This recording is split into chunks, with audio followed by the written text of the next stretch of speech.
Okay, so let's be accountable. That's something that I was dealing with concerning a couple of friends concerning young people. And I thought maybe I need to say something to the young people directly concerning the process of matriculating to success. Here's what's true for all people. Everyone is birthed into this world by a woman who is to be the first line of source of sustenance and support to us, in which we were ultimately brought in by the Creator. Uh, we're brought in a feeble state, state of dependence. We're brought in at a place, at an age where we don't have the physical strength, the mental strength, the overall knowledge in order to exist by ourselves. And so, what's supposed to happen, and I know this is not true for all people brought into the world, is that we're supposed to receive a remarkable amount of unconditional love from that mother. And of course, it's supposed to be with that father. And then all of the community of people that's around them, whether they be grandparents, aunts and uncles, and other people, friends, are supposed to be a part of that triage of massive community that God intended it for. Now we know for many people that's not the case. They're brought into the world in some horrific situations, through some trying times, but at some point, no matter what, when you're brought in, you still have to be taken care of. There is no baby that gets put in the middle of the street or the woods that's uncared for by any person that matriculates to success. That they just crawl out into the woods and learn to eat by themselves and survive and get that's unheard of. But in the state that we are dependents, that's our first process, is that God allowed us to be brought into this world in a state of dependence, which is a remarkable thing, because you remember that even in the creation of what is powerful, to be brought into life, to have breath in your lungs, to have an ability of muscles that can then begin to retain information and then transition that information to knowledge and usefulness, and muscles growing strength and being able to matriculate to running, jumping, climbing, building structure overall. That is a powerful thing of creation. That's a powerful thing of creation. But when we're born in a state of dependence. We're born in a feeble state, that we need someone to clothe us, to care for us, to clean us, to feed us, to pamper us, to give us information, to translate which we see into what actually is titled and is. To tell your child that is hot or cold, to tell your child that is color red, or that's a light, or that's darkness. Those things are in there. I find it fascinating that when my dog had children, what's so powerful about God and His creation, or not children, when she had puppies, she took care of those puppies without any other information. I didn't have to train her, teach her. I didn't have to mentor her. She gave birth to them. She cleaned them. She fed them. She protected them. She knew that they couldn't even use the bathroom on their own. Like the things that were in her natural creation, unschooled, unlearned, but that how God set it up that way. But for humanity, He put us in a position where we have to become dependents first. Now, watch this. Dependence is connected to intimacy. Dependence is connected to intimacy because it's a relationship that's going to be built. That love is going to be displayed. So even though that we're born into this world at a state of feebleness, at a state where we're needed to be waited upon hand and foot, it builds a level of thought process as it relates to intimacy, as it relates to our relationship. So though some people say there's some animals that's born and ready to rip and run already, humanity is brought into the world where the first majority of your days you're dependent on the love and relationship around you. I wish that it was wonderful for everybody, and I know that it was not wonderful for everybody. But if you survived and you got through and you have the ability to think now, to be strong now, run with that. Run with that and use the rest as just a testimony of overcoming. So the first place we come into is a dependent state. And watch this. It's often interesting because when you become a teenager, young people, I'm with you. When you become a teenager, you come from being a dependent, still dependent, but get into a place of doubt. Get into a place of doubt. Now that doubt is that it brings challenge. You're bringing challenge to how you were cared for. You're bringing challenge to what intimacy you had. You bring in challenge to the relationships which were in your life. And watch this. I'm not going to really weigh in whether it's right or wrong because it's something that happens regardless.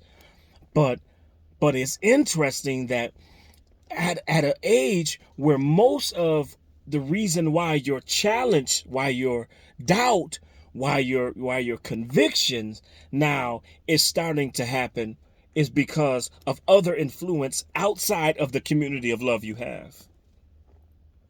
So one of the greatest things that affect young people, I was young too. I didn't skip that.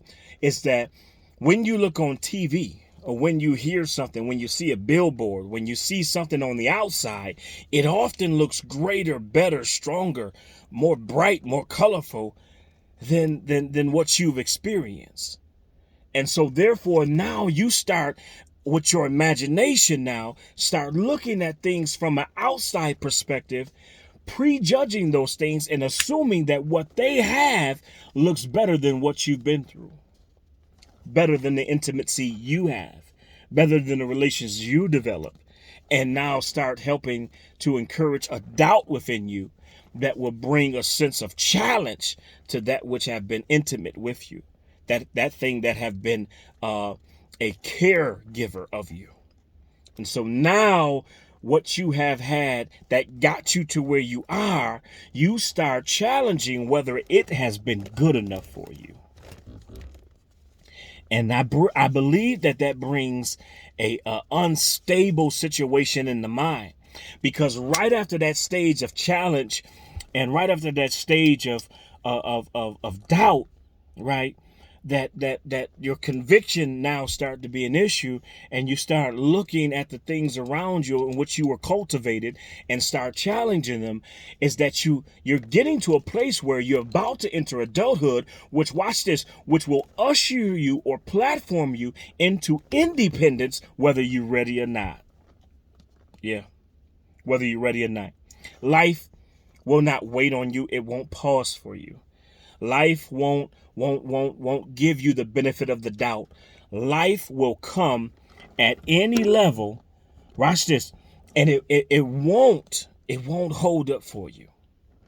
So it's important that you realize that God intended us to be dependent in order to establish intimacy and relationship with a community of people who care for us, who offer us what we need in order to be established or matriculate to success.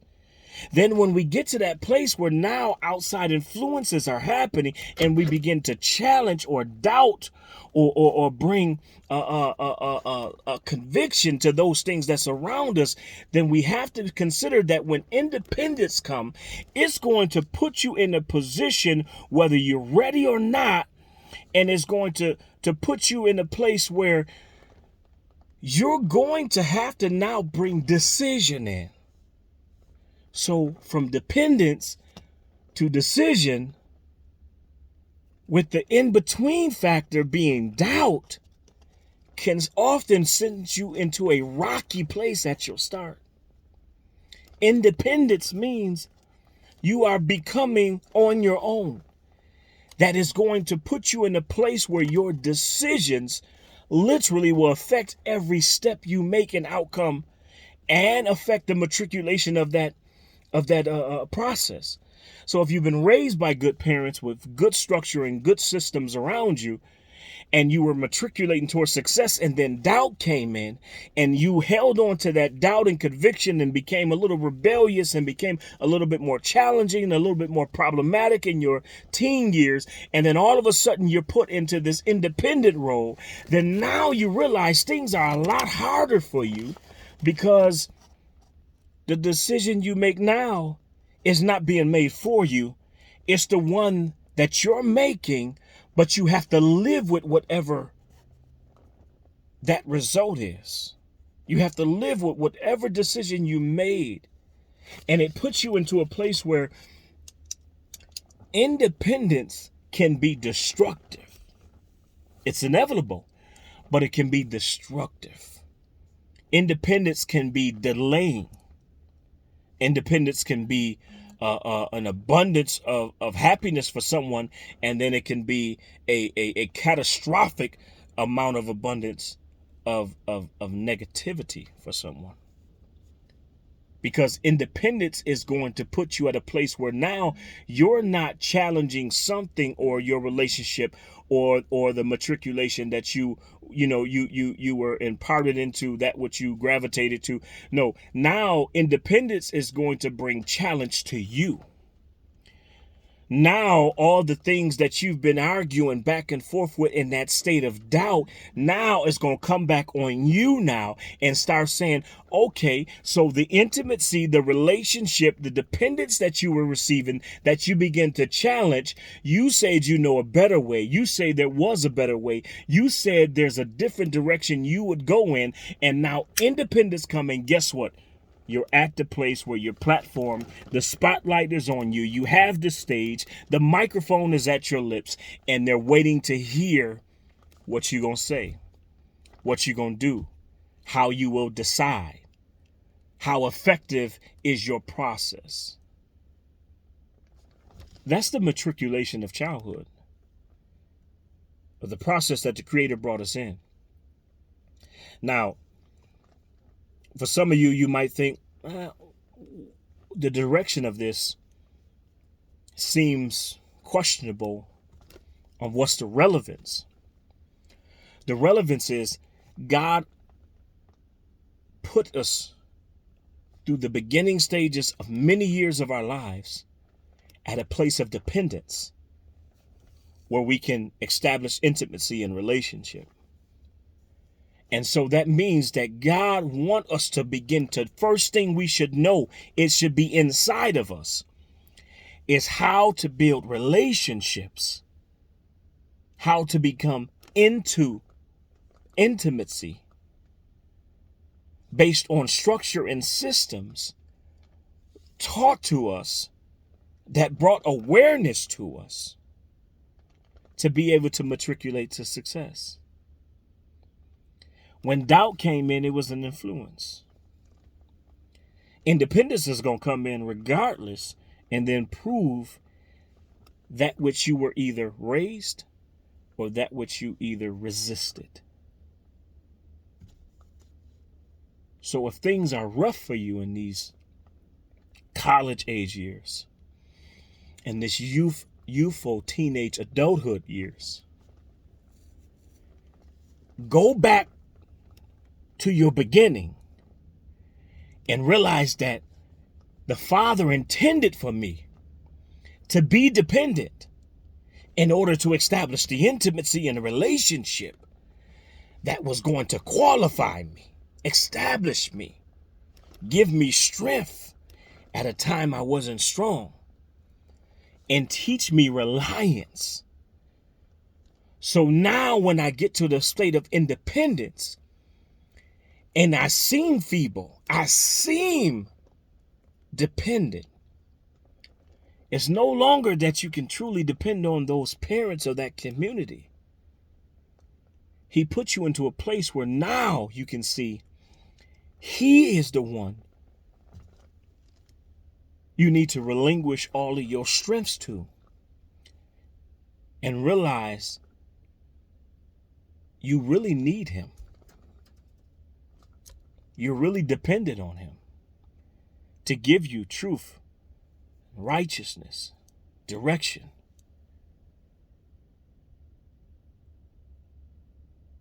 Be accountable.